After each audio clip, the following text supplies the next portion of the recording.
మరొకసారి యేసుక్రీస్తు ప్రభువారి అత్యున్నతమైన కృపలో కృతజ్ఞత స్తుతులు దేవాతి దేవుడికి చెల్లిస్తూ మీ అందరికీ నా అభినందనలు తెలియజేస్తున్నాను. ఎందుకు అభినందనలు తెలియజేశాను అని అంటే, ఆదికాండం 42వ అధ్యాయం ధ్యానించుటకు ప్రభు కృప చూపారు.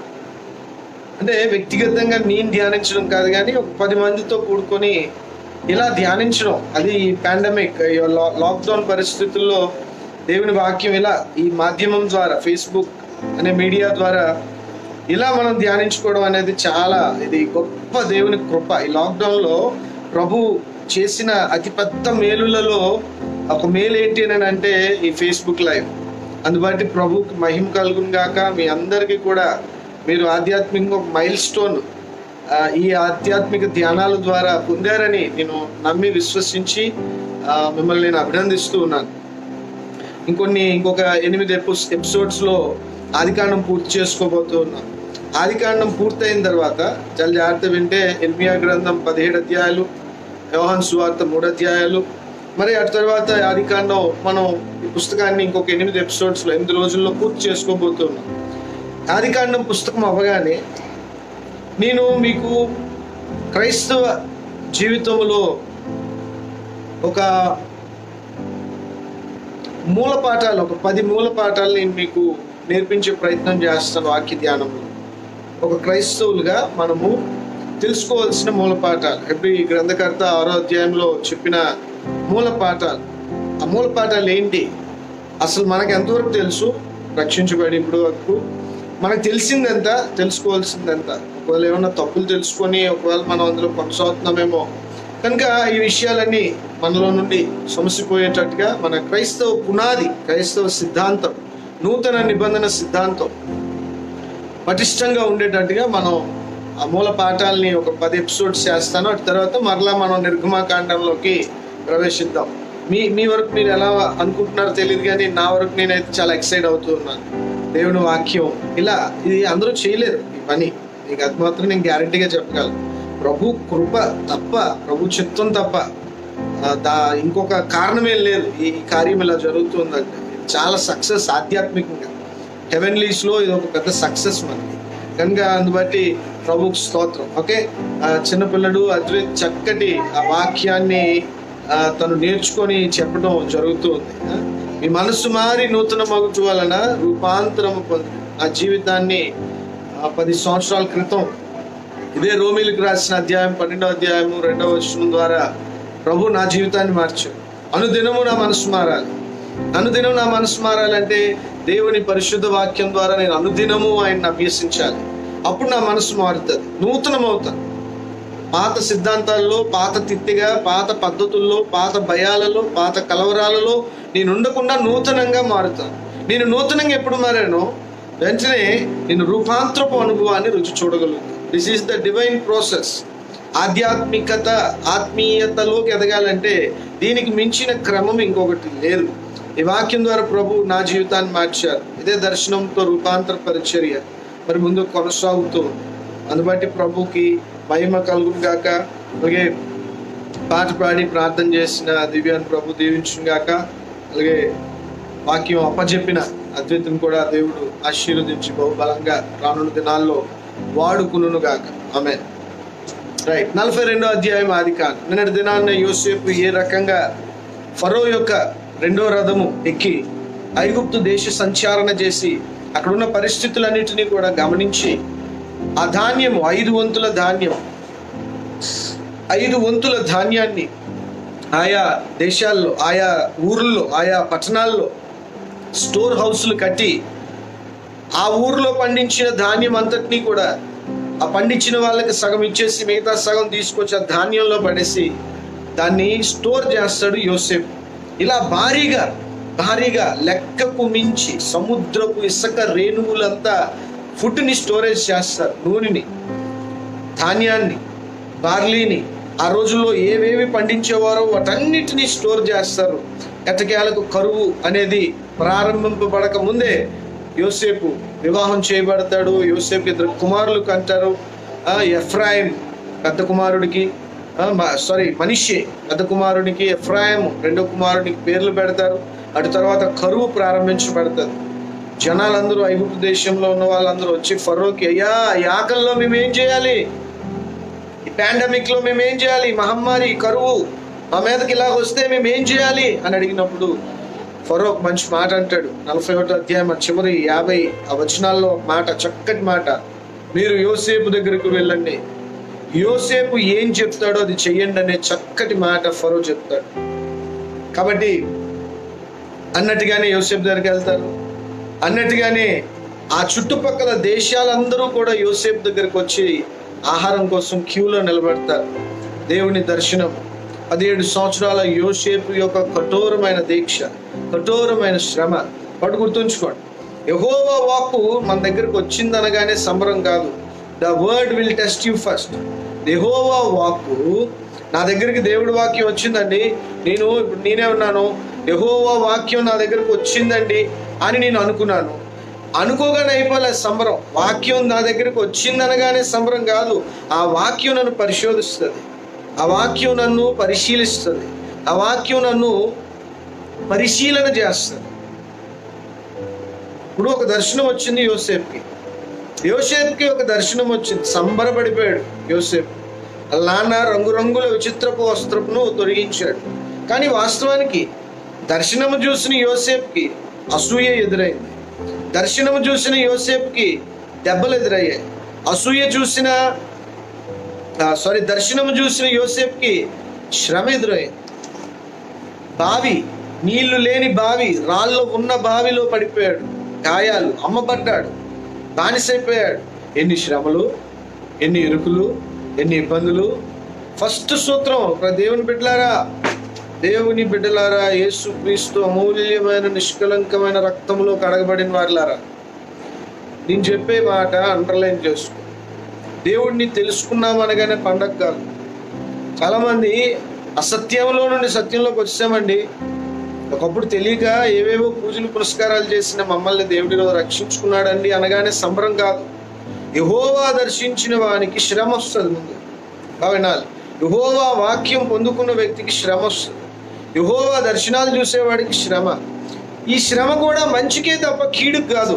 అది కూడా మనం గమనించాం. ఈ శ్రమ అనేది, ఇప్పుడు నేనున్నాను, 10 సంవత్సరాల క్రితం ఒక దర్శనం పొందుకున్నాను. మరి పెద్ద పాస్టర్ గారు ఉన్నారు, 24 సంవత్సరాల క్రితం ఆయన ఒక దర్శనం పొందుకున్నాడు. దర్శనం పొందుకున్నాడంటే అయిపోలేదు. నేను దర్శనం వాక్యం ద్వారా దేవుడు నాతో మాట్లాడేస్తున్నాడంటే అయిపోలేదు. ఆ దర్శించిన దేవుడు మనల్ని పరిశీలించి, పరిశోధించి, పరీక్షించి మనలను నానా రకాలుగా టెస్ట్ చేస్తాడు. ఇంగ్లీష్లో బాగుంటుంది, the word of the lord tested Joseph. యెహోవా నుండి వచ్చిన వాక్కు, యెహోవా నుండి వచ్చిన దర్శనం యోసేపును పరీక్షించిందంట. ఏ రకంగా పరీక్షించింది చూశారు కదా, అడుగు అడుగున ఆ యొక్క ప్రాసెస్ మనం గమనిస్తే. అన్నదమ్ముల అసూయ తట్టుకోలేమండి. సొంత ఇంట్లో వాళ్ళు మన మీద అసూయ పెడితే తినే తిండి కూడా ముద్ద దిగదు. భరించాడు యోసేపు. కొడుతుంటారే అన్నయ్య నన్ను ఎందుకు కొడుతున్నావు అని యోసేపు పడ్డ బాధ. రే నేను సొంత నీ తమ్ముడిని కదా, నన్నెందురా కొడుతున్నారు అన్నయ్యలు అంటూ ఉంటే పట్టించుకోకుండా యోసేపుని తీసుకెళ్ళి బావిలో పడేస్తారు. ఎంత శ్రమ! ఇదేంటి దేవుడా, నువ్వేమో నన్ను తలగా నియమిస్తానని వాగ్దానం ఇస్తే నువ్వేంటి ఇలాంటి పరిస్థితులు ఇస్తున్నావు? అలాంటి ఆలోచనలు తనలోకి వచ్చినప్పటికీ కూడా ఆలోచనలు ఎక్కువసేపు తనలో ఉండకుండా విశ్వాసపు నావ ఎక్కినవాడు, విశ్వాసపు యాత్ర చేస్తున్నవాడు, బాకా లోయ గుండా నడుస్తున్నవాడు, గాఢాంధకారపు లోయలో వెళ్ళడం నేర్చుకుంటున్నవాడు విశ్వాసంలో ఒక అడుగు ముందుకే వేసాడు తప్ప వెనక్కి తగ్గలే, వెనక్కి లొంగలే. దుష్టుడు యొక్క తంత్రములను ఎరిగినవాడే యోసేపు, వేటగాడినే వెంటాడినవాడు యోసేపు. ఇలా అంచులంచులుగా శ్రమ పడుతూ వచ్చాడు. కాబట్టి దేవుని బిడ్డలారా, నువ్వేదో సుఖంగా ఈ భూమి మీద బ్రతకాలని, ఒక 20 తులాలు వెండి, 20 తులాలు బంగారం, పెద్ద బంగ్లా, పెద్ద కారు దేవుడు నీకు ఇవ్వాలని నిన్ను పిలుచుకోలేదు. బేసిక్గా నువ్వు అండర్లైన్ చేసుకోవాల్సిన విషయం, ఆ దేవుని కోసం నువ్వు ఈ భూమి మీద శ్రమ పడాలి. ఆ దేవుని కోసం ఆ ఆత్మీయ ఫలాలలో నువ్వు ఫలించాలి, ఆత్మీయ వరాలను కలిగి బ్రతకాలి. దేవుడి పర్పస్ ఇది. దేవుని పర్పస్ ఈ భూమి మీద నీకు ప్రాస్పారిటీ ఇవ్వాలనేది ఆయన చిత్తం కాదు. అది బేసిక్ ప్రైమరీ దేవుని రిక్వైర్మెంట్ కాదు. దేవునికి ఉన్న ప్రాథమికమైన అవసరత నీ దగ్గర నుంచి ఏంటనంటే నువ్వు ఆత్మలో ఫలించాలి. నువ్వు ఆత్మలో ఫలించకపోతే ఆత్మీయుడిగా నిత్యత్వంలో నువ్వేమీ చేయలేవు. గనుక దేవుని ఉద్దేశం ఏంటంటే ఈ భూమి మీద మనం శ్రమ పడాలి. నిన్న మీకు చెప్పాను, గుర్తుందో లేదో, పాపరహితుడైన యేసునాథునికే శ్రమ పడుట అవశ్యమైనప్పుడు పాప సహితులమైన మనం శ్రమ పడుట ఎంత అవశ్యం, ఎంత అవసరం. మళ్ళీ చెప్తాను, పాపరహితుడు, ఏ పాపము లేని యేసునాథుడే శ్రమ పడుట అలవాటు చేసుకున్నాడు. శ్రమలో దేవుడికి ఎలా విధేయుడై ఉండాలి, ఒక తండ్రికి కుమారుడు ఎలా విధేయుడై ఉంటాడో ఆయన అలా ఉన్నారు. పాపరహితుడు, ఏ పాపము లేనివాడు, ఆయనే అలా ఉంటే మరి మనం పాప సహితులమై, తల్లి గర్భములో నుండే పాపం అంట. తల్లి గర్భములోనే, బై నేచర్ వీఆర్ సిన్నర్స్. చాలా మంది విభేదిస్తారు, మనం తల్లి గర్భములో ఎలాగంటే పాపలు అని అంటారు, కానీ కూర్చోవాలి ఒక 3 గంటలు అలాంటి వాళ్ళతో కూర్చుంటే మంచి డిస్కషన్. ఖచ్చితంగా తల్లి గర్భంలో మనం పాపలు. నేనైతే పాపినే, నేను కన్విన్స్ అయిపోయాను through the word of the lord. కాబట్టి ఈ రోజుల్లో చిన్నపిల్లలకు కూడా అవకాశం లేదు కాబట్టి, కానీ వాళ్ళకు ఒకవేళ అవకాశం సామర్థ్యత ఉంటే వాళ్ళు కూడా తప్పులు చేస్తారు. వాళ్ళ వయసుకు కూడా వారికి తగ్గ స్వభావ సిద్ధమైన పాపం వాళ్ళలో కూడా వెలుబడి చేస్తుంది, కానీ వాళ్ళకి అవకాశం లేదంటే. కాబట్టి స్వభావ సిద్ధంగా ఇంత పాపంలో మనం బ్రతుకుతూ ఉన్నాం కదా, ఇంత by nature and by deed, రెండు, క్రియా జన్మత పాపము, క్రియా పాపము, ఈ రెండిట్లో బ్రతుకుతున్న మనము ఎంతగా శ్రమ పడుట మనకు అవశ్యం. శ్రమే కదా మనల్ని లొంగ తీసేది, శ్రమలోనే కదా అసలు మనం ఒరిజినాలిటీ ఏంటి. మనం ప్రాస్పారిటీలో మన ఒరిజినాలిటీ బయటికి రాదు, మన డూప్లికేసీ బయటకు వస్తుంది. కానీ మన ఒరిజినల్గా నేనెవరో నాకు తెలియాలి, ఎవరి సంగతో మనకు అవసరం లేదు. మీరేంటో మీకు తెలిసిన రోజున మీ ఆధ్యాత్మిక జీవితానికి తిరుగులేదు. మీ వ్యక్తిగతంగా అసలు మీరెవరో మీరు తెలుసుకున్న రోజు, అందరూ మనకు తెలియాల్సిన పని లేదు, అది మన డ్యూటీ కాదు. మనం ఎవరో మనకు తెలియాలి, నేనేంటో నాకు తెలియాలి. నేను ఎప్పుడు భయపడుతున్నాను, నేను ఎప్పుడు సంతోషిస్తున్నాను, నాలోకి ఎప్పుడు కలవరం ఎంటర్ అవుతుంది, నాలోకి ఎప్పుడు ఒక దురాలోచన ఎంటర్ అవుతుంది, ఇవన్నిటి మీద నాకు పట్టున్న రోజున నా ఆధ్యాత్మికతకు తిరుగు లేదు. ఆత్మ విషయమై దీనుడే బ్రతుకుతాడు అటువంటి భక్తుడు. కాబట్టి యోసేపుకు దేవుడి దర్శనం వచ్చింది కాబట్టి యోసేపు పరిశోధించబడ్డాడు. మిగతా అన్నలకు దేవుడి దర్శనం రాలేదు కాబట్టి వాళ్ళు యోసేపు అంత పరిశోధన లేదు. ఎందుకండి దైవజనులకు ఎక్కువ శ్రమలను అంటే యెహోవా వాక్కు వారి దగ్గరికి వచ్చింది కాబట్టి వారు ఎక్కువ పరిశోధించబడతారు, ఎక్కువ పరిశీలన చేయబడతారు, ఎక్కువ పరీక్షించబడతారు. అంతగానే వారు సువర్ణంగా మార్చబడతారు, దేవుని పాత్రగా, దేవుని కూరగా వారు వాడబడతారు. యోసేపు ఎంత శ్రమ పడ్డాడో అంత ఉన్నతమైన స్థాయి. నిన్నటి దినాన నా హృదయానికి హత్తుకున్న మాట, మీకు కూడా కొన్ని మాటలు హత్తుకొని ఉంటాయి. అధ్యాయం 41వ అధ్యాయం మీరు ధ్యానించినప్పుడు ఫరో 2వ రథము యోసేపుకి ఇచ్చాడంట. వావ్, నేను చాలా ఎక్సైట్ అయ్యాను. దేవుడు ఇస్తే అలాంటి ఇస్తాడండి. ఫరో 2వ రథం అంటే మామూలు విషయం కాదు. ఫరోకు మొదటి రథం, ఆ మొదటి రథం అనుకోకుండా ఏదైనా ప్రాబ్లం అయితే 2వ రథం వాడతారు. The second best chariot, the second best horses ఐగుప్తు దేశం అంతటా ది బెస్ట్ హార్సెస్ ఏమో ఫరో మొదటి రథానికి ఉంటాయి. The very next best horses 2వ రథానికి ఉంటాయి. 2వ రథం యోసేపుకి ఇచ్చారు. యోసేపు ఎవరు? ఒక బానిస, ఒక హెబ్రీయుడు, పేరు ఊరు లేనివాడు, పెద్ద పలుకుబడి లేనివాడు. తన గోత్రం, తన దేశం పేరు పెద్దగా లైమ్ లైట్ లోకి ఇంకా రాలే. పట్టుమని 70 మంది లేని వంశం అండి వాళ్ళది. హెబ్రీయులు అని చెప్పుకున్నందుకు వాళ్ళు ఎంతమంది అంటే 70 మంది అండి. అలాంటి గోత్రము, అలాంటి స్థాయిలో నుండి వచ్చిన వాడు యోసేపు. ఎవరండి? దేవుడు తలుచుకుంటే నీ ఐడెంటిటీ, నా ఐడెంటిటీ దేవుడికి అవసరం లేదు.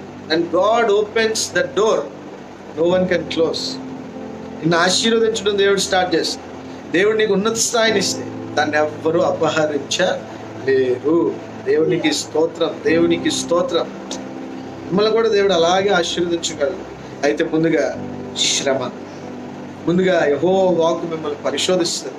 ఆ పరిశోధనలో మీరు తేలాలి, ఆ పరిశోధనలో మీరు నలగాలి. ఎంత నలిగితే అంత ఒలీవల నూనె రావాలి అంటే నలగాలి. నలిగిన అనుభవం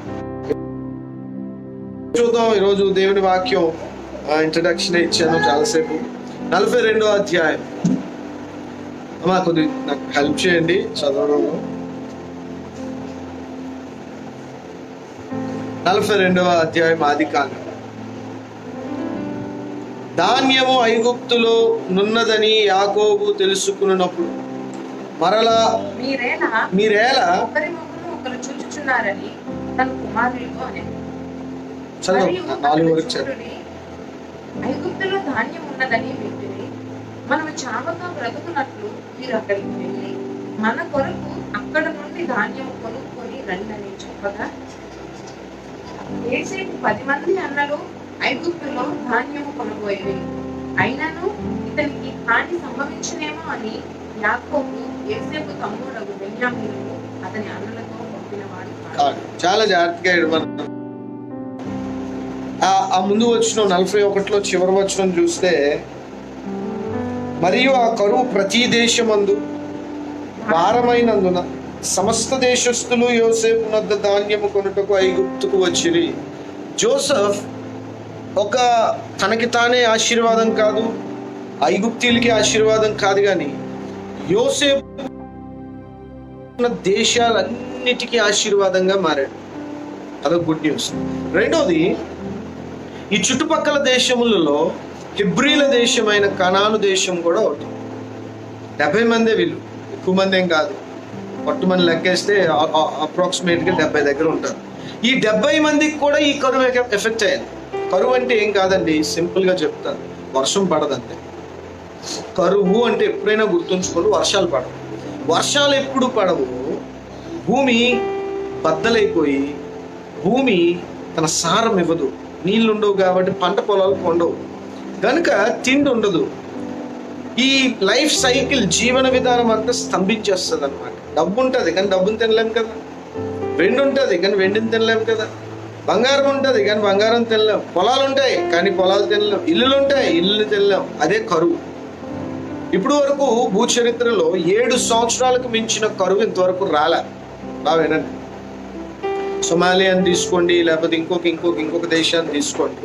కరువు వచ్చినప్పుడు న్యాచురల్ కరువు, కృత్రిమంగా కరువులు కూడా వచ్చాయి, అవి కాదు నేను సహజ సిద్ధంగా కరువులు వచ్చినప్పుడు 7 సంవత్సరాలకు మించిన కరువు రాలేదు. మీకు ఇంకోటి కూడా నేను చెప్పాలనుకుంటున్నాను. భూమి హిస్టరీలో ఐగుప్తులో వచ్చిన కరువుకు మించి భూమి మీద ఇంకెప్పుడు కూడా ఇంత కరువు రాలేదు. ఇదే హైయెస్ట్. అందుకే ప్రతి గవర్నమెంట్ కూడా ప్రతి దేశంలో 7 సంవత్సరాల నిల్వలు ఉంచుతారు. వై? బికాజ్ ఈజిప్ట్లో 7 years కరువు వచ్చింది. యోసేపు దైవజ్ఞానంలో వాడిన ప్లాన్నే ప్రతి గవర్నమెంట్ కూడా ఈరోజు ఫాలో అవుతుంది. మనకి ఫుడ్ కార్పొరేషన్ ఆఫ్ ఇండియా ఉంది. ఏం చేస్తారు ఫుడ్ కార్పొరేషన్ ఆఫ్ ఇండియా? 7 సంవత్సరాలు ధాన్యాన్ని నిల్వలు చేస్తారు. అప్పుడు 7 సంవత్సరాలు అయిన తర్వాత దాన్ని రేషన్ డిపోల ద్వారా రొటేషన్ చేస్తారు, మిగిలిపోయిన దాన్ని. FCI ఎందుకు ఉంది అని అంటే, FCI మన కరువుకి కావాల్సిన ధాన్యాన్ని రిజర్వ్ చేసే అదొక సంస్థ అన్నమాట. ప్రభుత్వం ద్వారా రెగ్యులేట్ చేయబడిన సంస్థ అది. ఇలాగే ప్రతి దేశంలో కూడా కరువులని రెగ్యులేట్ చేసే సంస్థలు ఉంటాయి. ఇప్పుడు యోసేపు చేసిన ఆ దైవ కార్యము ద్వారా యాకోబుకి కబురు వస్తుంది.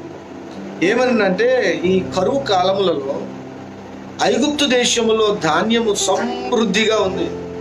కానీ యాకోబుకి తెలియదు కదా, తన ప్రియ కుమారుడు, తన ప్రియ భార్యకి పుట్టిన జ్యేష్ఠ కుమారుడు యోసేపు వలననే ఇట్టి ధాన్యం అక్కడ అంతగా స్టోర్ అయ్యి ఉందన్న సంగతి పాపం యాకోబుకి తెలియదు.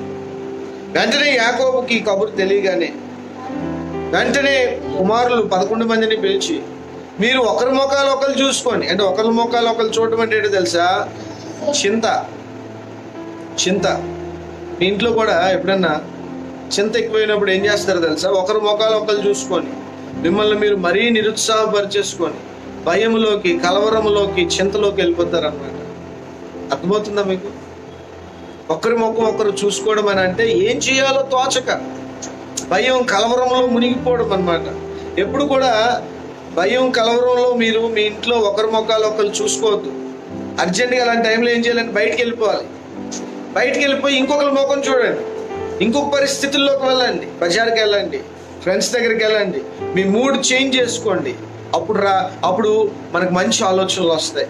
ఎప్పుడు డల్గా ఇంట్లో ఉండొద్దు. డల్గా ఇంట్లో ఉన్నప్పుడు వాస్తు ప్లేస్ చేంజ్ చేయాలి.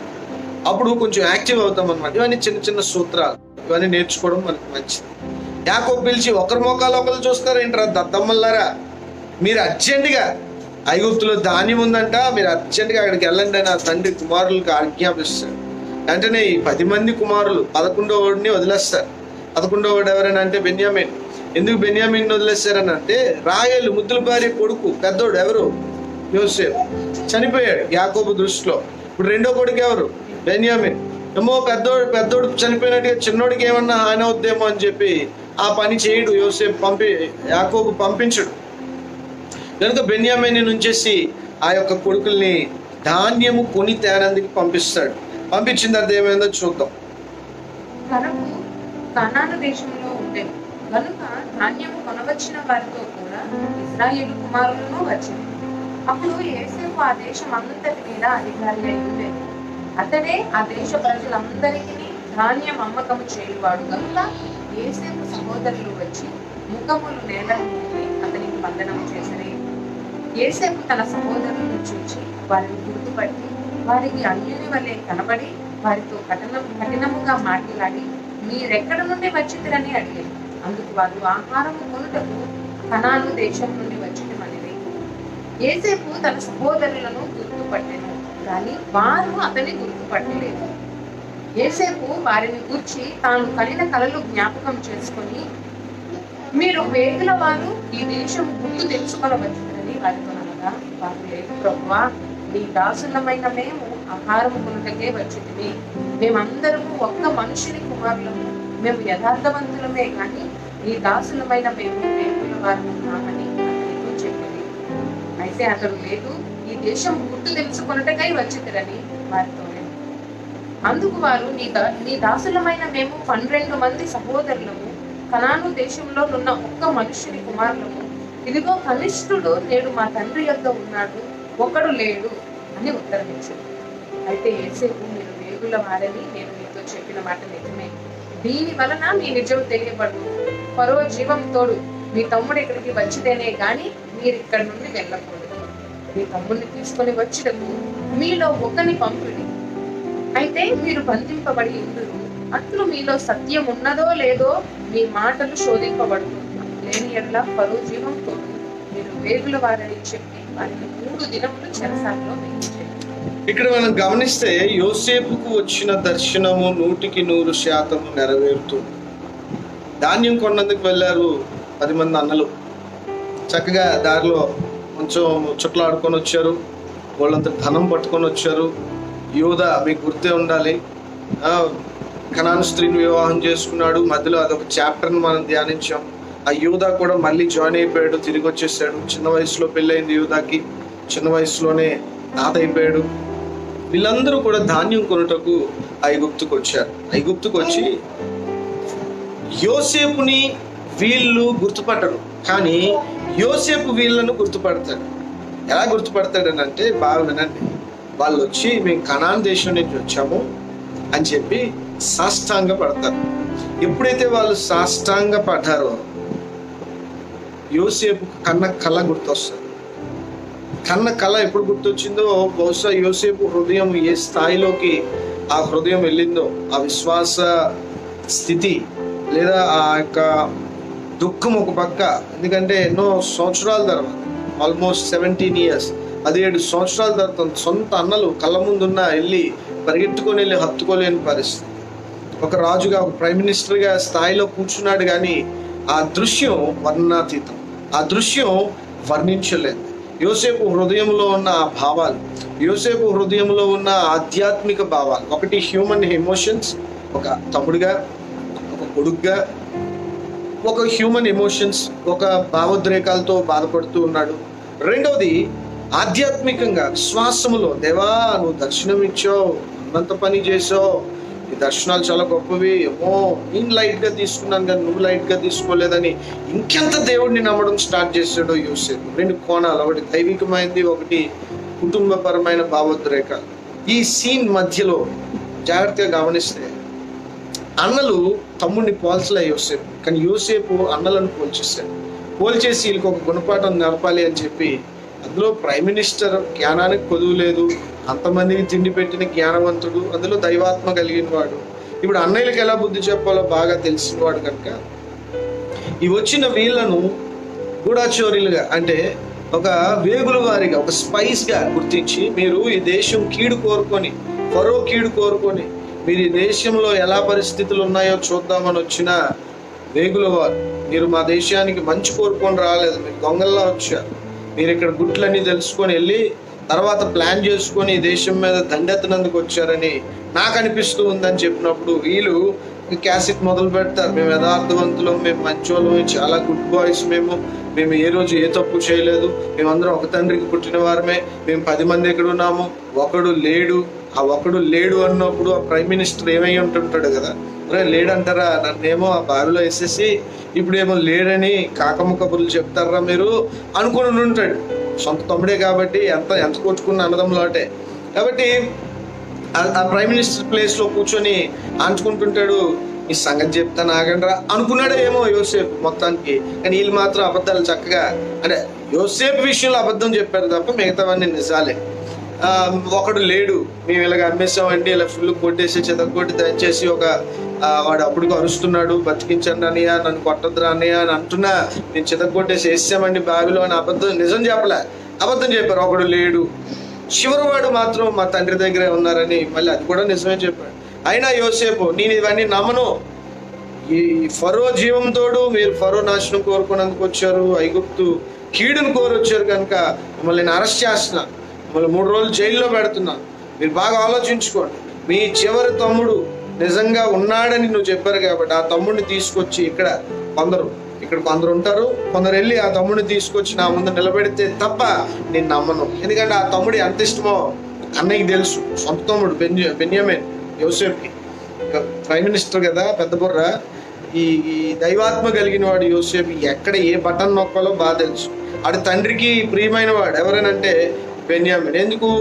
రాహేల్ మనకి ఇష్టమైన భార్య. ఇంకా ఫేవరిజం చాలా డేంజర్ అండి, చాలా డేంజర్ ఫేవరిజం. ఇస్సాక్కి ఏసావ్ అంటే ఫేవరెట్, రెబెకాకేమో యాకోబు అంటే ఫేవరెట్. ఇప్పుడు యాకోబుకి రాహేల్ అంటే ఫేవరెట్, దేవుడికి లే అంటే ఫేవరెట్. ఏం చేద్దాం, ఫేవరిజంలో ఇలా ఉంటాయి పరిస్థితి. అంటే తన చిత్తం కోసం లేని దేవుడు ఎంచుకున్నాడు, అందరూ తృణీకరించారని ఎంచుకున్నాడు దేవుడు. అంతేగాని దేవుడికి ఫేవరిజంలు ఉంటాయని కాదు. అందరూ తృణీకరించిన వాళ్ళు దేవుడు ఇష్టపడతాడు, ఎందుకంటే అందరూ ప్రభుత్వం తృణీకరించారు, మరి ఈయనకి ప్రేమ ఎలా దొరుకుతుంది అని చెప్పి అలాంటి వాళ్ళను రక్షించుకున్నాడు. 1 కొరింథీ 1:26 ప్రకారంగా లోకంలో తృణీకరింపబడిన వారిని, వెలివేయబడిన వారిని దేవుడు ఎంచుకుంటాడు. లేని అందరూ జబ్బు కళ్ళదని పక్కన పెట్టారు, జబ్బ కళ్ళ దానిలో నుండే 6 కొడుకులు 1 కూతురు బయటికి రప్పించాడు దేవుడు. అంతవరకు ఈ 3 గర్భాలు తెరవబడి 6 ప్రధానులు 2, లేవి, యూదా. చాలా ఇంపార్టెంట్. కాబట్టి దేవుడు తన చిత్తానికి లేనే ఎక్కువ వాడుకున్నాడు రాహేల్ కంటే. అలాగని రాహేల్ని వాడుకోలేదని కాదు, కానీ కంపారిటివ్గా చెప్తూ ఉన్నాను. సో ఈ ఫేవరిజమ్స్ బెన్యామీనుకి తండ్రికి చాలా ఇష్టమన్న సంగతి యోసేపుకి తెలుసు. యోసేపు కూడా తన సొంత ఒక తల్లికి పుట్టిన తమ్ముడిని చూద్దామని ఎంతో ఆశ కనుక అక్కడ లింక్ పెట్టాడు. ఆ చిన్నోడిని తీసుకొస్తే మీరప్పుడు యథార్థవంతులని నేను నమ్ముతాను, అంతవరకు జైలుకి కొండరా అని చెప్పి వీళ్ళందరినీ జైల్లోకి నెట్టేస్తాడు. 3 రోజులే పెట్టాడు జైల్లో, కానీ 3 సంవత్సరాలు ఉన్నాడు యోసేపు జైల్లో. చెయ్యని తప్పుకి 3 సంవత్సరాలు జైల్లో. 3 రోజులే జైల్లో పెడతాడు అన్నల్ని. తర్వాత చదవమ్మా. 3వ దినమున యోసేపు వారిని చూచి, నేను దేవునికి భయపడువాడను, మీరు బ్రతుకున్నట్లు దీన్ని చేయుడి, మీరు యథార్థవంతులైనా మీ సహోదరులలో ఒకడు ఈ చెరసాలలో బంధింపబడవలెను, మీరు వెళ్ళి మీ కుటుంబముల కరువు తీరుటకు ధాన్యము తీసుకొని పోండి, మీ తమ్ముని నా యొద్దకు తీసుకొని రండి, అట్లు మీ మాటలు సత్యమైనట్టు కనబడు గనుక మీరు చావరని చెప్పారు. వారు అట్లు చేసి. చూడండి, ఇక్కడ 3వ దినమున జైల్లో పెట్టేశాడు. బాగా వినండి, ఈ 3 రోజులు యోసేపు యొక్క ఆధ్యాత్మిక స్థితి ఎలా ఉండుంటుంది. అన్నయ్యని చూసాడు, దొంగచోటుగా జైల్లోకి వెళ్ళి మళ్ళీ చూసాడేమో అన్నయ్యల్ని, వాళ్ళకి ఏమి పెట్టాలి, ఏం తినాలి, ఏంటి ఇవన్నీ. ఇప్పుడు వీళ్ళని చంపేద్దామా, నన్ను కొట్టినట్టే వీళ్ళని కొట్టేసి బావిలో వేసేద్దామా, వీళ్ళు ఇలాంటి మనకైతే ఇలాగే వస్తాయి. అలా నేను వాళ్ళని దంచేస్తాను. మనకి టిట్ ఫర్ టాట్, పంటికి పన్ను కంటికి పన్ను, కదా మనకి ఇవే గుర్తొస్తాయి. కానీ అక్కడ చక్కటి మాట చూడు, నేను దేవునికి భయపడేవాడు. 3 రోజులు ఏమైంది యోసేపు జీవితంలో? దేవునికి భయపడ్డాడు. దేవునికి చూడండి, అక్షరం చంపేస్తుంది, ఆత్మ బతికింపజేస్తుంది. బాగా వినండి, అక్షరం వాక్యం,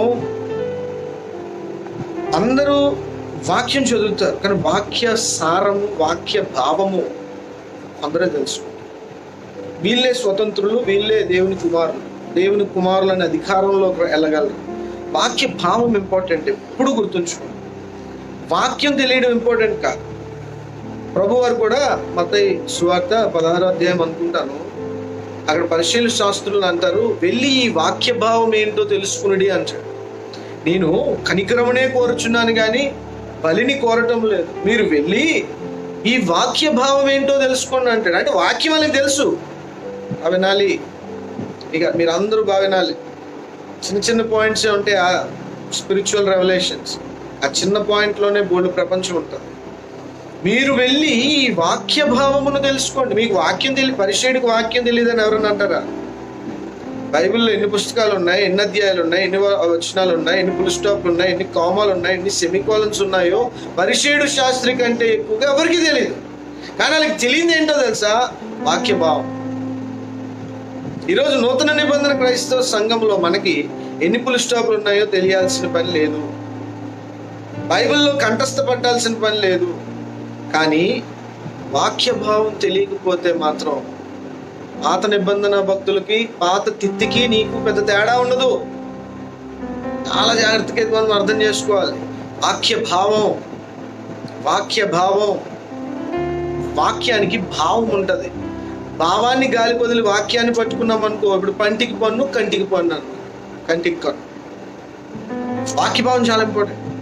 ప్రతి వాక్యానికి ఒక భావం ఆధ్యాత్మికంగా ఆత్మల్లో మనం పొందుకోవాలి. ఆ భావం ఎప్పుడు దొరుకుతుందో మనం స్వతంత్రులం అయిపోతాం, మన దేవుని కుమారులం అయిపోతాం, మన దేవుని కుమారులనే అధికారంలోకి మనం వెళ్ళిపోతాం అన్నమాట. దేవునికి స్తోత్రం కలుగును గాక. అన్నల్ని చూడగానే యోసేపు పంటికి పన్ను కంటికి కన్ను అనుకున్నాడు, కానీ 3 రోజులు ఇంటికి వెళ్ళిన తర్వాత వాక్య భావం తెలుసుకున్నాడు, ఎలా డీల్ చేయాలో తెలుసుకున్నాడు. వచ్చి అంటున్నాడు అన్నయ్యలతో, నేను దేవునికి భయపడాను. చాలా పెద్ద మాట అది, అందరూ అనలేరు, నోటితో అనొచ్చు, కానీ ఆ మాటని భావంతో కూర్చుకొని అనగలిగే సత్తా ఒక్క నూతన నిబంధన భక్తుడికే ఉంది, స్వతంత్రుడికే ఉంది. I mean to say the one who is free. Free అనే మాట చాలా చూడండి, ఒక బ్రిటిషర్స్ నుంచి ఇండియన్స్ ఫ్రీడమ్ వచ్చింది రేపా ఎల్లుండి 71, 72, 73 ఇండిపెండెన్స్ డే మనం జరుపుకుంటున్నాం, ఫ్రీడమ్. కానీ స్పిరిచువల్ ఫ్రీడమ్, అబద్ధం నుండి, చీకటి నుండి, ఆ దుష్టుని యొక్క కాడి నుండి ఫ్రీడమ్ రావాలి. చాలా కష్టమైంది. దానికి పైనుండి పుట్టాలి. పైనుండి పుట్టేవాడికే ఈ స్వేచ్ఛ. పైనుండి పుట్టలేని వాడు ఈ స్వేచ్ఛలోకి రాలేడు. యోసేపు ఆ ఫ్రీడమ్ ఉన్నవాడు, ఆధ్యాత్మిక సత్య అన్వేషి. ఈ సత్య అన్వేషికి 3 రోజులు దేవుడు శోధించి ఏం చెప్పాడంటే, నాన్న నువ్వు అందరిలా ప్రవర్తించుక, నువ్వు నాకు భయపడుతూ ఉన్నవాడు, నువ్వు నా కుమారుడివి, నువ్వు అందరిలా ఉండక డిఫరెంట్గా ఉండాలి, నువ్వు నా కుమారుడిగా ఉండాలి, నువ్వు నా గుణ లక్షణాలను కలిగి నీ అన్నయ్యని క్షమించు అనేటప్పటికి వెంటనే వచ్చేసాడండి. నేను పాత తిత్తిని కాదు, నేను కొత్త తిత్తిని. I'm not just like a old testament saint, I'm new testament Saint.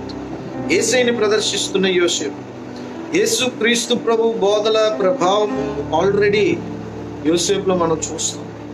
వచ్చి అన్నయ్యలతో అంటాడు, అరే అన్నయ్యలు అనలేడు, ఎబ్రీలారా నేను దేవునికి భయపడేవాడు కనుక మిమ్మల్ని ఎక్కువ ఇబ్బంది పెట్టను. మీరు తిండి లేక నా దగ్గరికి వచ్చారు కనుక మీరు అర్జెంట్గా తిండి పట్టుకొని వెళ్ళండి, మీ కుటుంబానికి తిండి పెట్టండి, ఆకలి తీర్చండి.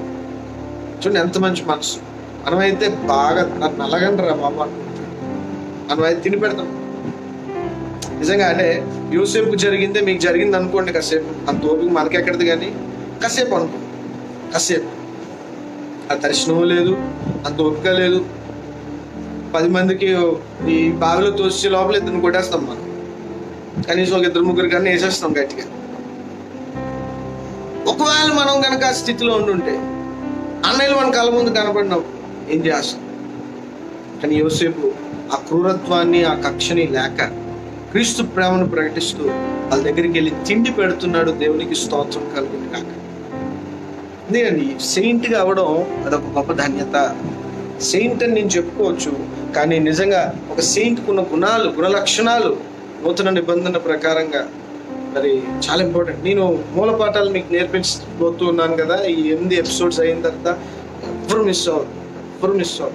లాక్డౌన్ ఎంత ఎన్లార్జ్ అయినా పర్లేదు, నేను మూల పాఠాలు చాలా ఎఫెక్ట్ నేను నేర్చుకున్నాను. మూల పాఠాలు నాకు, మీరు 2 సంవత్సరాలు సీనియర్ కదండి, మళ్ళీ మీకు మూల పాఠాలు ఎందుకంటే అవి అప్పుడప్పుడు కరెక్ట్ చేసుకొని ఆ సిద్ధాంతాల మీద ఉన్నామా లేదా మనం పరీక్షించుకోవాలి. కాబట్టి నేను అవన్నీ మీకు నేర్పిస్తాను. మరలా మీరందరూ కూడా ఆ క్లాసెస్ మిస్ అయిన యూట్యూబ్లో ఉంటాయి కాబట్టి అది మళ్ళీ మనం రిమైండ్ చేసి వినొచ్చు. ఓకే, దేవునికి స్తోత్రం కలుగును గాక. వాళ్ళకి వెళ్ళి చక్కగా తిండి పెట్టి వారికి ఏమేమి కావాలో అన్ని ఇచ్చి పంపిస్తాడు. చదువమ్మా, ఎక్కడ విడిచిపెట్టావు? నిశ్చయముగా మన సహోదరుని ఎడల మనం చేసిన అపరాధములకు శిక్ష పొందుచున్నాము. వీళ్ళకి పరిశుద్ధాత్మ దేవుడు రెవల్యూషన్ ఇచ్చాడండి. అన్నయ్యలందరికీ వారి మనసులో వారికి అనిపించిందంట, మన యోసేపు తమ్ముడికి చేసిన దానికి ఇది మనకి శిక్ష. ఎవరు మనకు చెప్పక్కర్లేదు, మన మనస్సాక్ష్యాలండి మనకు చెప్తారు. ఇదిగో నువ్వు ఈ రోజు ఈ స్థాయిలో ఉన్నందుకు ఇదిగో పలానా రోజు నువ్వు పలానా చేసిన. అందుకే తీర్పు తీర్చుట మన పని కాదు, దేవుడే మనకు తీర్పు తీరుస్తాడు. మన పక్షంగా ఇతరులకు తీర్పు తీరుస్తాడు, ఇతరుల పక్షంగా మనకు తీర్పు తీరుస్తాడు. ఆయన చేతికి వదిలేద్దాం. ఇందాక ఒక బ్రదర్ కూడా అదే అంటున్నారు, నాకు ఏది జరిగినా నేను ప్రభువుకు అప్పచెప్పేస్తానండి, ప్రభువే చూసుకుంటాడు. నిజంగా అండి, అది ద బెస్ట్ సూత్రం. తప్పు నువ్వు చేసినా, నీ ఎదుట ఇతరులు తప్పు చేసినా మీరు దేవుడికి అప్పచెప్పాడు. మీరు తప్పు చేసినా దేవుడికి అప్పచెప్పాడు. ఎందుకంటే మనుషుల చేతిలో మనం పడ్డం కంటే యెహోవా చేతిలో పడ్డం మేలు. ఎందుకంటే మనుషులు కనికరించరు, మనుషులు గట్టి సిలువ వేసి కొట్టేస్తారు. కానీ దేవుడు అలా కాదు, మనకు ఎలా బుద్ధి రావాలో అలా మనల్ని కొట్టి సరిచేసి తిరిగి దారిలో పెడతారు. అందుకే ఎప్పుడు వాడు ప్రేయర్ చేసుకోండి. నేను అదే చేసుకుంటాను, ప్రభా నా తప్పుకు శిక్ష నువ్వే ప్రభు, మనుషుల చేతికి మాత్రం నన్ను అప్పగించు. దేవుడు కూడా సంతోషించే ప్రార్థన ఇది, దేవుడు కూడా స్వీకరించే ప్రార్థన ఇది.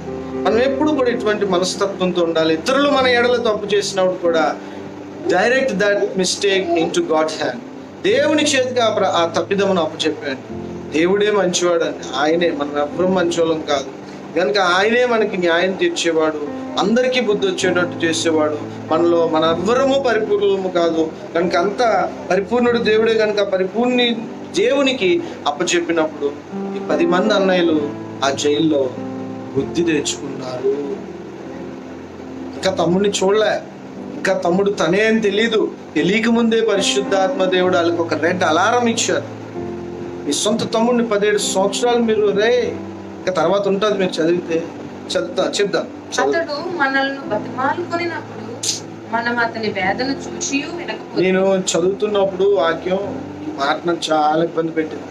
అందువలన ఈ బతిమాలాడంటండి. 13 సంవత్సరాల ఒక యవనస్తుడు, ఒక టీనేజర్, 13 years, జస్ట్ బాల్యం నుండి తన టీన్లోకి ప్రవేశించాడు. ఆ చీక్స్ ఎంత ఎర్రగుండి ఉంటాయో. 13 సంవత్సరాల కుర్రాడు, వచ్చి రాని మీసాలు, 8th క్లాస్. ఒకవేళ స్కూల్కి వెళ్తే అప్పుడప్పుడే కండ పెరుగుతూ ఉంటుంది, అప్పుడప్పుడే తిండి ఎక్కువ తింటూ ఉంటాడు. అంత సున్నితమైన తమ్ముడిని ఎంత ప్రేమించాలో.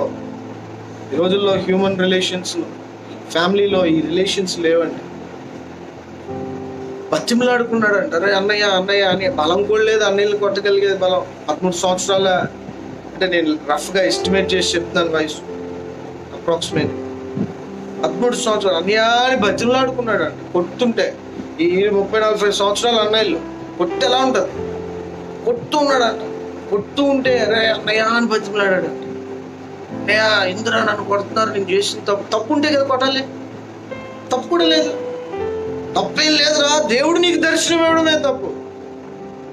యెహోవా వాక్కు నీ దగ్గరకు రావడమే తప్పు. చూసారా, దేవుని చిత్తానికి తెలియక ఒక అసూయ అనే ఒక దుష్ట క్రియను వాళ్ళలోకి ఉంచుకోవడం వల్ల దేవుడికే శత్రువులుగా ప్రవర్తిస్తున్నారండి. ఆ రోజు అన్నయ్యలు, ఈరోజు మీరు నేను కూడా, నేను ప్రాక్టికల్గా మాట్లాడుతున్నాను. మనం కూడా అసూయని మీకు ఎవరి మీద అసూయ ఉందనుకో, మీరు దేవుని చిత్తానికి వ్యతిరేకంగా ప్రవర్తిస్తున్నారు. Same just like the brothers of Joseph. Yosef యొక్క అన్నల్లాగే మనం కూడా శరీర క్రియలు అవేవనగా 17 రకాలు ఉన్నాయి. గలతీ 5వ అధ్యాయం. వాటిని మనం ఉంచుకుంటున్నామంటే అర్థం ఏంటి? అవి ఎవరి మీద ఒకరి మీద చూపించాలి కదా. అవి ఉంచుకున్నాము అని అంటే ఒక వ్యక్తి లేకుండా అవి మనం ఉంచుకోలేం. 17 రకాల గుణాలు హోలీ స్పిరిట్ మాట్లాడుతున్నాను వినండి. ఈ 10 రకాల గుణాలు, ఈ 17 రకాల గుణాలు ఉన్నాయి నాలో అంటే అన్నీ ఒకసారి ఉండవులేండి. 2-3 ఒకసారి ఉండొచ్చు, లేదా ఒక్కొక్క టైంలో ఒక్కొక్కటి ఉండొచ్చు. అవి ఉన్నాయి అని అంటే ఒక వ్యక్తి నా ముందు ఉండాలి. ఎందుకంటే ఒక వ్యక్తి లేకుండా నేను ఎవరి మీద అసూయ పెడతాను? ఒక వ్యక్తి లేకుండా నేను ఎవరి మీద విచారం చేయగలుగుతాను? ఒక వ్యక్తి లేకుండా నేను ఎవరి మీద క్రోధం పెంచుకోగలుగుతాను?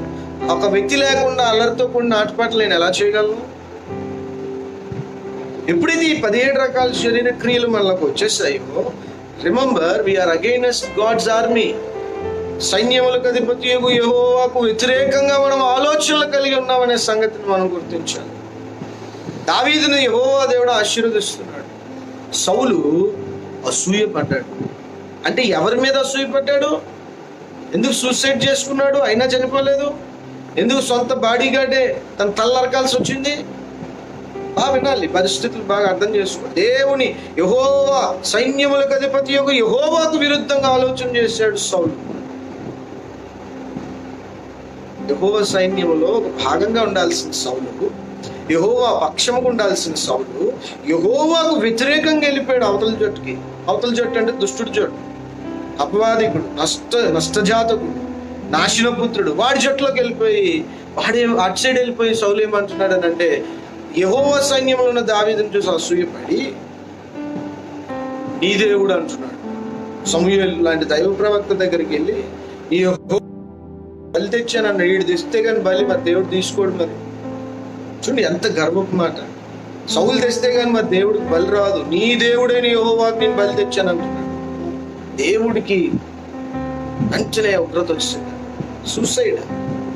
సూసైడ్ చేసుకున్నాడు, కానీ కనూపురుతోటే ఉన్నాడు. మరణిద్దామనుకున్నా మరణించలేని పరిస్థితి దేవుడికి విరుద్ధంగా ఉంటుంది. చూడండి అంత సౌలు హీఈస్ ద బెస్ట్ ఎగ్జాంపుల్. అన్నయ్యలు జైల్లో బుద్ధి తెచ్చుకుంటున్నారు. పరిశుద్ధాత్మ దేవుడు అండి బుద్ధి చెప్పినప్పుడు అండి నలగొట్టి తెంచేస్తాడు. ఒలీవా గింజ అలా నలగాల నలగొట్టేస్తాడు. జీవితంలో మనం నేర్చుకోవాల్సిన సూత్రం ఈ అన్నయ్యల ద్వారా. దేవుని చిత్తాన్ని, యోసేపు చేసిన తప్పు ఏదీ లేదు. దేవుని దర్శనం వస్తే ఆ దర్శనం అందరికీ చెప్పాడు, అదేమీ తప్పు కాదు. అంటే ఇలాంటి వాళ్ళు ఉన్నారు కాబట్టి ఇప్పుడు ఇది చెప్పుకోవడం కూడా మనం ఆలోచించుకోవాలి వివేకం కలిగి. అంతే తప్ప అంటే కోరుండి అసూయలోకి ఎందుకు పడాలి అనే కోణంలో మనల్ని మనం భద్రపరచుకోవాలి. కానీ యోసేపు చేసిన తప్పు ఏం లేదండి. వచ్చిన కలనరే అన్నయ్యలు ఇలాంటి దర్శనం వచ్చిందిరా అని చెప్పాడు. దాన్ని మీరందరూ వచ్చి నాకు మొక్కుతారన్న భావం యోసేపుకి లేదు. మీరందరూ వచ్చి నాకు మొక్కండ్రా అన్న భావం లేదు యోసేపు. మీరందరూ నాకు బానిసలు, మీరందరూ నాకు సేవ చేయాలన్న భావం లేదు. 13 సంవత్సరాల కుర్రోడికి అంత ఆలోచన ఎక్కడిది? కళ వచ్చిందా? కళ చెప్పాడు అంతే. పాపం అండి, దేవుడు దేవుడు చెప్పినది అన్నయ్యకి చెప్పినందుకు అన్నయ్యలు తీసుకెళ్లి పడేస్తే బతిమలాడుకున్నాడు. చదువు. అందువలన ఈ వేదన మనకు వచ్చింది ఒకరితో ఒకడు మాట్లాడుకునేది. మరియు రూబేను, ఈ చిన్నవాని ఎడల పాపం చేయకూడని నేను మీతో చెప్పలేదా? అయినను మీరు వినరైతిరి కనుక అతని రక్తాపరాధము మన మీద మోపబడుచున్నదని వారికి ఉత్తరమిచ్చాడు. అయితే ద్విభాషి వారి మధ్య ఉండెను కనుక తన మాట యోసేపు గ్రహించనని వారు తెలుసుకొనలేదు. అతడు వారి యొద్ద నుండి అవతలకు పోయి ఏడ్చి మరలా వారి యొద్దకు వచ్చి వారితో మాట్లాడి వారిలో షిమ్యోనును పట్టుకొని వారి కనుల ఎదుట అతని బంధించాడు. మరియు యోసేపు వారి గోనెలను ధాన్యముతో నింపుటకును ఎవరి రూకలు వారి గోనెలో తిరిగి ఉంచుటకును ప్రయాణము కొరకు భోజన పదార్థములు వారికి ఇచ్చుటకును ఆజ్ఞ ఇచ్చాను. అతడు వారి ఎడల ఇట్లు జరిగించెను. చూడండి, ఇక్కడ రూబేన్ జ్యేష్ఠుడు, లేయకి పుట్టిన ప్రథమ పుత్రుడు రూబేన్. రూబేన్ ముందే అడ్డుపడతాడు. రూబేన్ తర్వాత యూదా కూడా అడ్డుపడతాడు. చంపొద్దు అని ఫస్ట్ రూబేన్ అడ్డుపడి వెళ్ళిపోతాడు. తర్వాత గ్యాంగ్లో అందరూ కలిపి కొడుతూ ఉన్నప్పుడు చంపేద్దామనే టైంలో యూదా అడ్డుపడతాడు. యూదా లేకపోతే యోసేపు ఇస్ నో మోర్. యూదా అడ్డుపడతాడు. యూదా అడ్డుపడిన తర్వాత వీళ్ళిద్దరి వల్లే యాక్చువల్గా యోసేపు బ్రతుకుంటాడు. అందుకే రూబేన్ అంటున్నాడు, నేను ముందే మీకు చెప్పాను, చంపొద్దురా బాబు, తప్పు, మన తమ్ముడు, మనం ఆ పని చేయకూడదు అని చెప్పాం, కానీ నువ్వు వెళ్ళలేదు. ఇప్పుడు ఆ రక్త విరాధం అంటే వీళ్ళు ఏమనుకుంటున్నారని అంటే చనిపోయాడు అనుకుంటున్నారు. వీళ్ళు అమ్మేశారు కానీ వీడు ఎక్కడో ఐగుప్తుకి వెళ్ళిపోయి చనిపోయి ఉంటాడని అనుకుంటున్నాడు. ఎందుకంటే రక్తాపరాధం, రక్తము చిందించిన అపరాధం మనం చేసాం కనుక ఇగో ఇలాంటి ఉపద్రవం మన మీదకి వచ్చిందని బుద్ధి తెచ్చుకుంటూ ఉన్నారు. సో ఎట్టకేలకు వీళ్ళు మాట్లాడుకుంటున్న మాటలన్నీ యోసేపుకి అర్థమవుతాయి, ఎందుకంటే హెబ్రీడ్ కాబట్టి. కానీ యోసేపు మాట్లాడుతున్న ఐగుప్తు భాష వీళ్ళకి అర్థం అవట్లేదు. మధ్యలో ట్రాన్స్లేటర్ ఉన్నాడు, తర్జుమా చేయువాడు, మాటలు తర్జుమా చేసేవాడు అనమాట. వీళ్ళకి యోసేపు మాటలు అన్నలకు, అన్నల మాటలు యోసేపుకి చెప్పే మధ్యలో ఒక మధ్యవర్తి భాష ట్రాన్స్లేటర్ ఉన్నాడు అనమాట. ఓకే, తర్వాత రైట్. ఎట్టుకేలకు వారి ప్రయాణానికి వారి ధాన్యాన్ని సిమియోన్ని తీసుకొని బంధిస్తాడు. మిగతా వాళ్ళందరి కావలసిన ఆహారము, ధాన్యము, రూకలు అన్ని ఇచ్చి పంపించమని ఆజ్ఞనిస్తాడు. వారు తాము కొనిన ధాన్యమును తమ గాడిదల మీద ఎక్కించుకొని అక్కడ నుండి వెళ్ళిపోయి, అయితే వారు దిగిన చోట ఒకడు తన గాడిదకు మేత పెట్టుటకు తన గోనె విప్పినప్పుడు అతని రూకలు కనబడేవి. అవి అతని గోనె మూతిలోనే ఉండేవి. అప్పుడు అతడు, నా రూకలు తిరిగి ఇచ్చివేసినాడు, ఇదిగో ఇవి నా గోనెలోనే సహోదరులతో చెప్పారు. అంతటా వారు గుండె చెదరిపోయిన వారే చెడిసి, ఇదేమిటి, దేవుడు మనకిట్లు చేసినని ఒకరు చెప్పారు. వారు కనాన దేశమందున తమ తండ్రి అయిన యాకోబు వద్దకు వచ్చి తమకు సంభవించినది యావత్తును అతనికి తెలియజేశారు. ఎట్లనగా, ఆ దేశమునకు ప్రభువైన వాడు మాతో కఠినముగా మాట్లాడి మేము ఆ దేశమును వేగు చూడ వచ్చిన వారమని అనుకొనెను. అప్పుడు మేము యథార్థవంతులము, వేగుల వారము కాము, 12 మంది సహోదరులము, ఒక్క తండ్రి కుమారులము, ఒకడు లేడు, మా తమ్ముడు నేడు కనాను దేశమందు మా తండ్రి యొద్ద ఉన్నాడని అతనితో చెప్పింది. అందుకు ఆ దేశపు ప్రభువు, మమ్మను చూచి మీరు యథార్థవంతులని దీని వలన ఒక్కనిని నా యొద్ద విడిచిపెట్టి మీ కుటుంబములకు కలుగు తీరునట్లు ధాన్యం తీసుకొని పోయి నా యొద్దకు ఆ చిన్నవాణ్ణి తోడుకొని రండి. అప్పుడు యథార్థవంతులే గాని వేగుల వారు కారని నేను తెలుసుకొని మీ సహోదరుని మీకు అప్పగించను. అప్పుడు మీరు ఈ దేశమందు వ్యాపారం చేసుకుని వారు తమ గోనెలను కుమ్మరించినప్పుడు ఎవరి రూకల మూట వారి గోనెలోనే ఉంది. వారును వారి తండ్రియు ఆ రూకల మూటలు చూచి భయపడ్రి. వారి తండ్రి అయిన యాకోబు వారిని చూచి, మీరు నన్ను పుత్రహీనునిగా చేయించున్నారు, యోసేపు లేడు, షిమియోను లేడు, మీరు బెన్యామీనును కూడా తీసుకొని పోవుదురు, ఇవన్నీ నాకు ప్రతికూలముగా ఉన్నవని వారితో చెప్పారు. అందుకు రూబేన్ అతనిని, నీ యొద్దకు తీసుకొని రాని ఎడల నా 2 కుమారులను నేను చంపవచ్చును, అతన్ని నా చేతికి అప్పగించుము, అతని మరలా నీ యొద్దకు తీసుకొని వచ్చి అప్పగించనని తన తండ్రితో చెప్పాడు.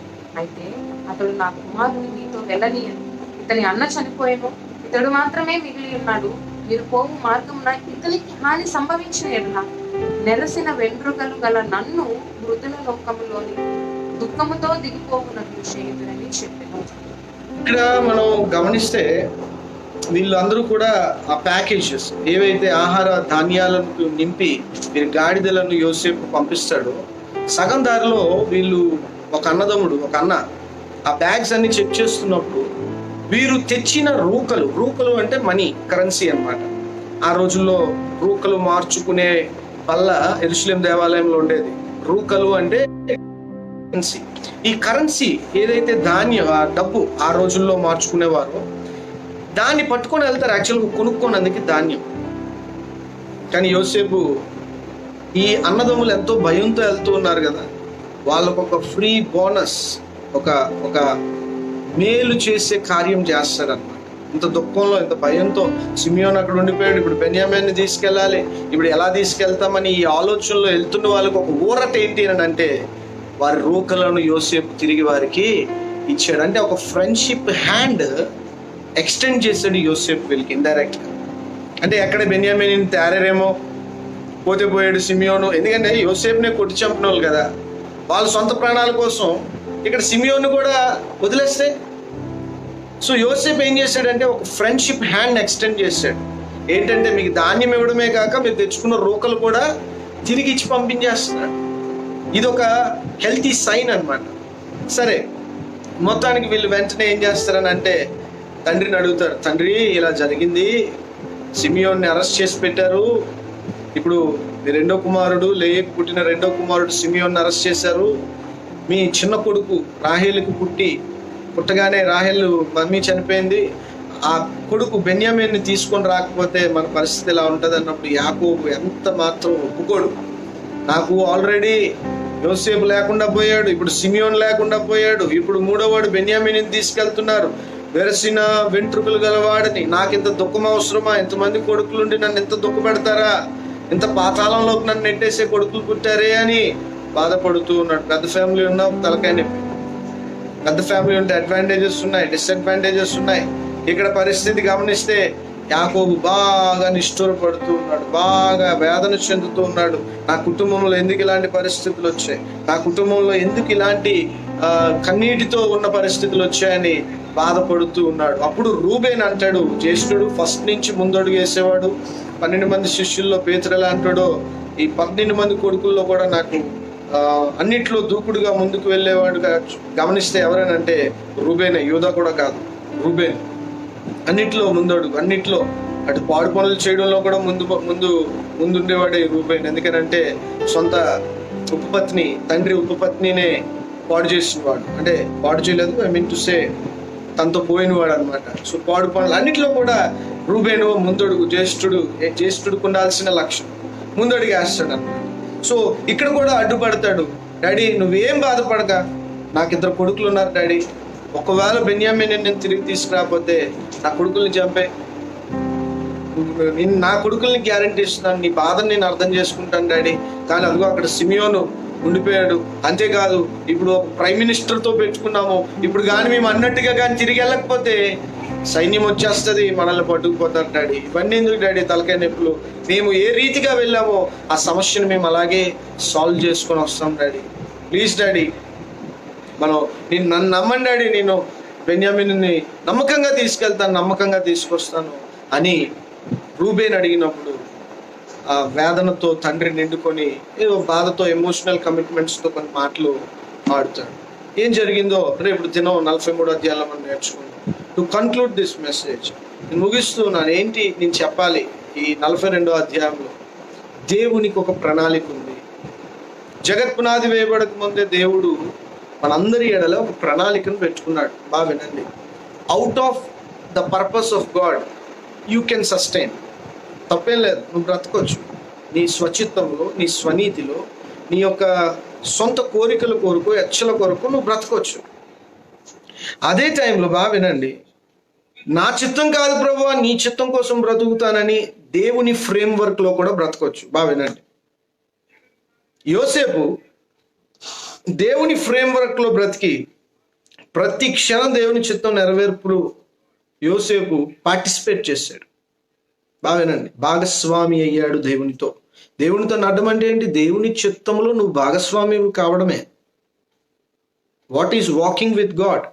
హానోకు దేవునితో నడుచు, నోవాహు దేవునితో అంటే అర్థం ఏంటి? దేవుని ప్రణాళికలో ఉన్నారని తన స్వచిత్తానికి ముగింపు పలికి, నా చిత్తం కాదు ప్రభువా, నీ చిత్తమే నా జీవితంలో నెరవేరాలి ప్రభువా అని దేవుడికి లోబడ్డం, వారి డిజైర్స్, వారి యొక్క కోరికలన్నిటినీ వదులుకొని దేవునిలో ఉండడం, దేవునితో నడవడం.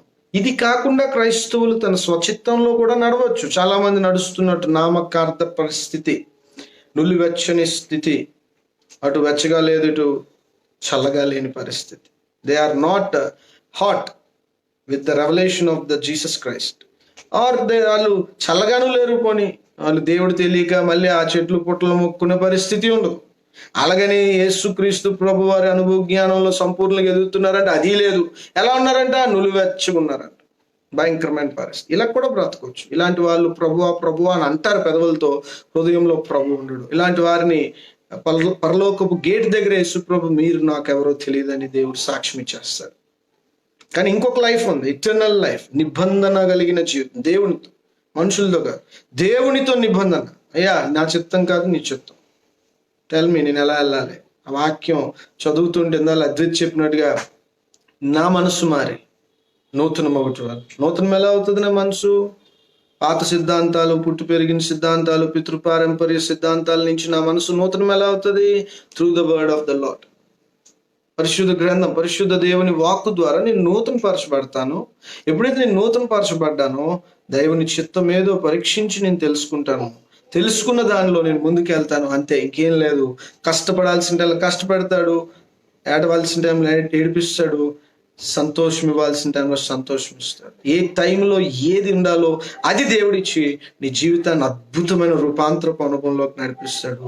ఆ వర్ణనాతీతమైన ఆ జీవన విధానంలో మనం ముందుకు వెళ్ళినప్పుడు మనం దేవునికి ఉపయోగపడతాము, ఐగుప్తు లాంటి దేశానికి ఉపయోగపడతాము, చుట్టుపక్కల ఉన్న దేశాలకు ఉపయోగపడతాము. బైబిల్ 1వ అధ్యాయం అపోస్తుల కార్యం 8వ వచనంలో ఉన్నట్లు భూదిగంతములకు మనము సాక్షులమై ముందుకు వెళ్తాం. ఓకే, కాబట్టి నేను చాలా ఎక్సైట్ అయి ఉన్నాను. దేవుడు ఈ వాక్య ధ్యానాల ద్వారా నాకు వ్యక్తిగతంగా ఎంతో బలపరుస్తుంది. మిమ్మల్ని బలపరుస్తున్నారని నేను నమ్ముతున్నాను. లేకపోతే ఇంత టైము ఇంతమంది మీరు ఇలా రోజు ఉంటారని నేను అనుకోను. కనుక దేవునికి స్తోత్రం. ప్రభు అట్టి కృప మనందరికీ అనుగ్రహించి తన కృపా కటాక్షములు మనకు తోడు గురించి ముందు నడిపించును గాక. ఆమెన్. బ్రదర్ సంతోష్ ప్రార్థన చేస్తాడు, తర్వాత మనం ముగించుకుందాం. Thank you.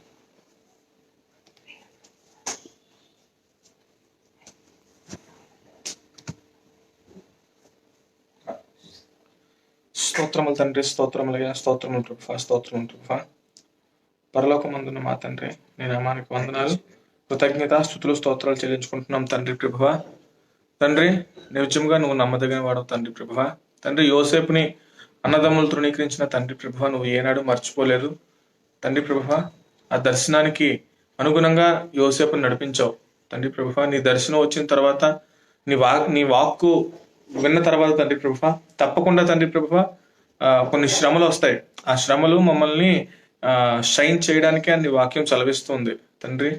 తండ్రి మేము అది గుర్తెరిగి శ్రమలు వచ్చినప్పుడు కృంగిపోకుండా తండ్రి ప్రభువా తండ్రి నిబ్బరం కలిగి ధైర్యంగా నిల్చునే శక్తిని, జ్ఞానాన్ని మా అందరికీ దయచేయండి తండ్రి ప్రభువా.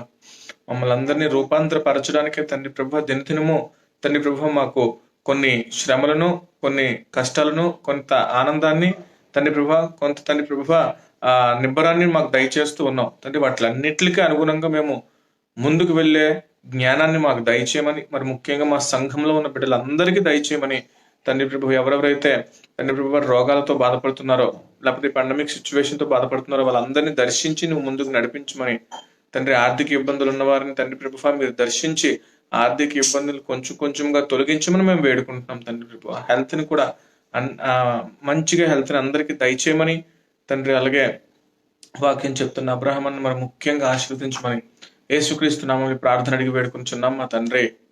ఆమేన్. Thank you Jesus.